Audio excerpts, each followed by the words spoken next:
Hello friends, मैं प्रियंका आर्या आप सबका आपके अपने YouTube channel let's start study में बहुत बहुत स्वागत करती हूँ। आज मैं आप सबके लिए एसएससी सीएसएल का जो 13 अक्टूबर के सेकंड शिफ्ट का एग्जाम हुआ है उसमें जीके जीएस जो क्वेश्चन है वो सारे क्वेश्चन लिखे हो। इन क्वेश्चन के माध्यम से आपको ये समझ में आएगा कि किस तरह से क्वेश्चन पूछा है, किन टॉपिक से क्वेश्चन पूछा है, किन टॉपिक से हर शिफ्ट में क्वेश्चन पूछे है और किन टॉपिक को पढ़ के जाए, जिससे आपका एक शॉर्ट वे में एनालिसिस हो जाएगा किस तरह से हम रिवाइजन कर लें जिससे आप एग्जाम में ज़्यादा स्कोर कर पाएँ।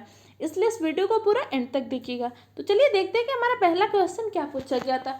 आज के जो शिफ्ट में क्वेश्चन पूछे गए बायोलॉजी से ज़्यादा क्वेश्चन पूछे गए, जबकि अगर आप फर्स्ट शिफ्ट में क्वेश्चन देखेंगे तो पॉलिटिक्स से कई क्वेश्चन ज़्यादा पूछे गए थे।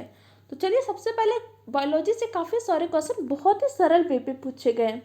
जैसे पहला क्वेश्चन आपका था ब्लड का पीएच मान कितना होता है, तो ब्लड का पीएच मान होता है 7.4। ब्लड से रिलेटेड कुछ इंपॉर्टेंट पॉइंट आप जान लीजिए, हो सकता है कि अगले से क्वेश्चन पूछे जाए। तो ब्लड का पीएच मान 7.4 होता है और इसकी प्रकृति होती है क्षारीय।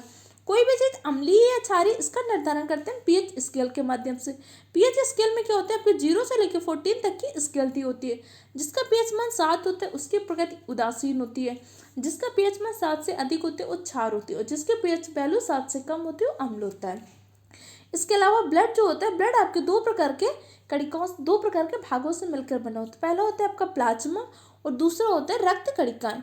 तो प्लाज्मा में क्या होता है, 90 से 92% भाग जल होता है, बाकी कुछ प्रकार प्रोटीन होती है जैसे फाइब्रिनोजन प्रोटीन होती है।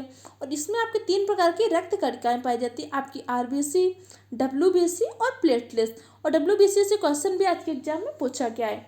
आरबीसी को इसको इरिथ्रोसाइट्स भी कहते हैं, डब्ल्यूबीसी को ल्यूकोसाइट्स कहते हैं और प्लेटलेट्स जिसे थ्रोम्बोसाइट्स कहते हैं ये ब्लड क्लॉटिंग में सहायक होती है। डब्ल्यूबीसी प्रतिरक्षा तंत्र को मजबूत बनाती है और आरबीसी में क्या होता है, हीमोग्लोबिन नामक वर्णक होता है जो क्या करता है, ऑक्सीजन के परिवहन में सहायक होता है। अब हीमोग्लोबिन के बारे में जान लीजिए। हीमोग्लोबिन में ही आपका जो होता है एक प्रकार का वर्णक होता है, जबकि ग्लोबिन एक प्रकार की प्रोटीन होती है और हीमोग्लोबिन ऑक्सीजन के परिवहन में सहायक होता है। तो ब्लड से रिलेटेड कुछ इंपॉर्टेंट पॉइंट मैंने आपको बता दिए, इन सारे पॉइंट को रिवीजन करके जाइएगा क्योंकि कई सारे क्वेश्चन सेम उसी टॉपिक से पूछे जा रहे हैं। जैसे कल शास्त्रीय नृत्य से क्वेश्चन पूछा गया, तो और आज के एग्जाम में क्या हुआ, असम के लोक नृत्य से क्वेश्चन पूछा गया। मैंने आपसे कल बोला भी था कि शास्त्रीय नृत्य और लोक नृत्य को देख के जाइएगा और वही क्वेश्चन पूछा गया है। अगला देख लीजिए, पैराथायरॉयड ग्रंथियों की संख्या पूछी गई। तो पैराथायरॉयड ग्रंथियों की संख्या है 4। पैराथायरॉयड ग्रंथियां जो थायराइड ग्रंथि होती है इसके पीछे पाई जाती हैं। इसके अलावा क्या होता है, जो आयोडीन की कमी हो जाती है, आयोडीन की कमी से व्यक्ति को घेंगा नामक रोग होता है। जो आयोडीन की प्राप्ति होती है, आयोडीन की प्राप्ति आपको एक शैवाल से होती है, वो शैवाल है आपका लिमनेरिया शैवाल। लिमनेरिया शैवाल से आयोडीन की प्राप्ति होती है। नेक्स्ट क्वेश्चन जो आपका पूछा गया आरबीसी से, आरबीसी का जीवन काल, आरबीसी का जीवन काल होता है लगभग 120 दिन। आरबीसी का निर्माण होता है अस्थि मज्जा में। अस्थि मज्जा के 2 भाग होते हैं, लाल अस्थि मज्जा और पीत अस्थि मज्जा। लाल अस्थि मज्जा में आरबीसी का निर्माण होता है, जबकि पीत अस्थि मज्जा में डब्ल्यूबीसी का निर्माण होता है। और डब्ल्यूबीसी की मृत्यु होती है स्प्लीन प्लीहा में, इसीलिए आरबीसी की कब्र बोला जाता है स्प्लीन को, प्लीहा को आरबीसी की कब्र कहते हैं। डब्ल्यूबीसी से क्वेश्चन भी पूछा गया है। डब्ल्यूबीसी क्या होती है, इसमें ल्यूकोसाइट्स कहते हैं, आरबीसी को इरिथ्रोसाइट, प्लेटलेट्स को थ्रोम्बोसाइट, ये तीनों को याद रखिएगा। इसके अलावा डब्ल्यूबीसी का काम क्या होता है, डब्ल्यूबीसी हमारे प्रतिरक्षा तंत्र को मजबूत बनाता है। जैसे इसोनोफिल्स, बेसोफिल्स, न्यूट्रोफिल्स, लिम्फोसाइट, ये सब क्या होते हैं, डब्ल्यूबीसी के अंतर्गत वाली कोशिकाएं होती हैं। और जैसे आपका एड्स रोग होता है, एड्स में क्या होता है, T4 लिम्फोसाइट कोशिकाएं नष्ट हो जाती हैं, जिससे व्यक्ति का प्रतिरक्षा तंत्र काफ़ी कमजोर हो जाता है। इसके अलावा ब्लड ग्रुप से क्वेश्चन पूछा गया। ब्लड ग्रुप की खोज की थी आपके कार्ल लैंड ने। कार्ल लैंड ने 4 प्रकार के रक्त वर्ग बताया था, ए बी और ओ। ए बी जो होता है आपका सर्वग्राही रक्त समूह होता है, जबकि ओ क्या होता है, सर्वदाता होता है। और ब्लड ग्रुप पर निर्धारण किया था इसमें उपस्थित एंटीजन के आधार पर। और ब्लड ग्रुप का पॉजिटिव होता है या निगेटिव होता है इसका निर्धारण किया जाता है आरएच फैक्टर की उपस्थिति के आधार पर। आरएच फैक्टर के बारे में सर्वप्रथम बताया था वीनर ने रीसस नामक मंकी में सबसे पहले बताया था कि आरएच फैक्टर पाया गया। इसके अलावा आपके चेयरमैन से क्वेश्चन पूछा गया था। चेयरमैन से क्वेश्चन आपके कल के एग्जाम में भी पूछा गया था, आज भी पूछेगा और सुबह के शिफ्ट में भी क्वेश्चन। तो चेयरमैन से रिलेटेड क्वेश्चन को जरूर पढ़ कर चाहिए। सारे चेयरमैन पढ़ लीजिए। जैसे आपसे आईसीसी का चेयरमैन कौन होता है, मैंने कल आपको बताया था। बीसीसीआई का चेयरमैन कौन होता है, ये आपके फर्स्ट शिफ्ट में भी क्वेश्चन पूछा गया। तो और आज जो क्वेश्चन आपके पूछा गया तो टीआरआई के चेयरमैन कौन हुए, तो टीआरआई के चेयरमैन है आपके डॉक्टर पीडी बघेला। ये कौन है, टीआरआई के चेयरमैन है। टीआरआई का फुल फॉर्म आपसे पूछ सकता है। टीआरआई का फुल फॉर्म क्या होता है, telecom regulatory authority of India. जितनी भी टेलीकॉम से रिलेटेड उसके चेयरमैन है आपके डॉक्टर डीपी बघेला हैं। इसके अलावा संविधान सभा का निर्वाचन, संविधान सभा के लिए जो निर्वाचन हुआ था सदस्यों के लिए, ये निर्वाचन आपका कब हुआ था, 1946 में हुआ था। किसके माध्यम से हुआ था, तो कैबिनेट मिशन के माध्यम से हुआ था। और संविधान जब प्रारूप समिति, इस प्रारूप समिति के अध्यक्ष कौन थे, doctor B R Ambedkar. Doctor B R Ambedkar की अध्यक्षता में क्या हुआ था, संविधान का निर्माण हुआ था। संविधान के निर्माण में कितना समय लगा था, 2 वर्ष 11 माह 18 दिन का समय लगा था। इसके अलावा संविधान दिवस कब मनाते हैं, ये पिछले शिफ्ट में आपसे क्वेश्चन पूछा जा चुका है। इसके अलावा रविन्द्रनाथ टैगोर पुरस्कार से क्वेश्चन पूछा गया। 2019 का रविन्द्रनाथ टैगोर पुरस्कार दिया गया राणा दास गुप्ता को। जो रविन्द्रनाथ टैगोर पुरस्कार दिया जाता है ये साहित्य के क्षेत्र में दिया जाता है। किस क्षेत्र में दिया जाता है, साहित्य के क्षेत्र में। और जो राणा दास गुप्ता को पुरस्कार दिया गया ये इनकी एक रचना थी, सोलो पुस्तक के लिए इनको ये पुरस्कार दिया गया। कौन सा, रविन्द्रनाथ टैगोर पुरस्कार दिया गया है। इसके अलावा आपको लोक नृत्य से क्वेश्चन पूछा गया है। लोक नृत्य में कौन सा क्वेश्चन है, सतारिया। सतारिया कहाँ का लोक नृत्य, तो सतारिया आपके असम का लोक नृत्य है। जितने भी पॉइंट मैं आपको एक्स्ट्रा पॉइंट में बता रही हूँ इन सारे पॉइंट को नोट जरूर कर लीजिएगा, क्योंकि आप देख रहे हैं कि टॉपिक वही है, बस क्वेश्चन का लेवल थोड़ा सा चेंज कर रहा है, इधर से उसी का सारे क्वेश्चन को पूछ रहा है। इसलिए मैं जो जो टॉपिक बता रही हूँ उन सारे टॉपिक से जरूर रिवीजन कर लीजिएगा। और अगर आपको उन टॉपिक के रिवीजन के लिए पीडीएफ चाहिए या नोट्स चाहिए तो हमारे टेलीग्राम चैनल को ज्वाइन कर लीजिए। टेलीग्राम चैनल की लिंक आपको डिस्क्रिप्शन बॉक्स में दी गई है। और हमारे चैनल को सब्सक्राइब कर लीजिए, जिससे आपको क्या होगा, रेगुलर वे पे अपडेट मिलते रहेंगे। अगर आपका नेक्स्ट किसी भी शिफ्ट में एग्जाम है तो इस वीडियो को देखिए। इसके अलावा मैंने कल के शिफ्ट के पूरे तीनों शिफ्ट का एनालिसिस करके वीडियो बनाया था, उसको जरूर देख लीजिएगा। और इन सब की नोट्स मैं अपने टेलीग्राम चैनल पर डाल दूंगी, वहाँ से देख लीजिएगा। तो जो 2019 का द्रोणाचार्य पुरस्कार है, 2019 का द्रोणाचार्य पुरस्कार दिया गया विमल कुमार को बैडमिंटन के क्षेत्र में। लेकिन ये क्वेश्चन जिस बच्चे ने भेजा था क्लियर नहीं हो पाया कि किस क्षेत्र के लिए पूछ रहा है, तो इसलिए मैंने आपको बता दिया कि जैसे क्या हुआ है, मर्जिमान पटेल को हॉकी के क्षेत्र में द्रोणाचार्य पुरस्कार दिया गया है। संजय भारद्वाज को क्रिकेट के क्षेत्र में दिया गया है। इसके अलावा संदीप गुप्ता को टेबल टेनिस में, विमल कुमार को बैडमिंटन में 2019 के द्रोणाचार्य पुरस्कार दिए गए। तो आपसे जिस भी एग्जाम के लिए पूछ रहा होगा आप उसके अकॉर्डिंग देख लीजिएगा। इसके अलावा वैसोप्रेसिन हार्मोन से क्वेश्चन पूछा गया है। वैसोप्रेसिन हार्मोन क्या होता है, आपके हृदय स्पंदन को नियंत्रित करता है। इसके अलावा आपके हार्ट से रिलेटेड कुछ इंपॉर्टेंट पॉइंट पूछ सकते हैं, इसलिए हार्ट से रिलेटेड कुछ इंपॉर्टेंट पॉइंट जान लीजिए। आपका हृदय जो होता है, ह्यूमन हेड में 4 चैम्बर होते हैं। तो जितने सिर्फ ह्यूमन नहीं होते, जितने भी स्तनधारी वर्ग के जीव होते हैं सबके हृदय में 4 कक्ष होते हैं। और हृदय एक प्रकार के आवरण से ढका होता है जिसे आप बोलते हैं पेरिकार्डियल आवरण। और ह्यूमन हार्ट में 4 वाल्व होते हैं। ये वाल्व क्या करते हैं, रक्त के पथ से गति को रोकते हैं।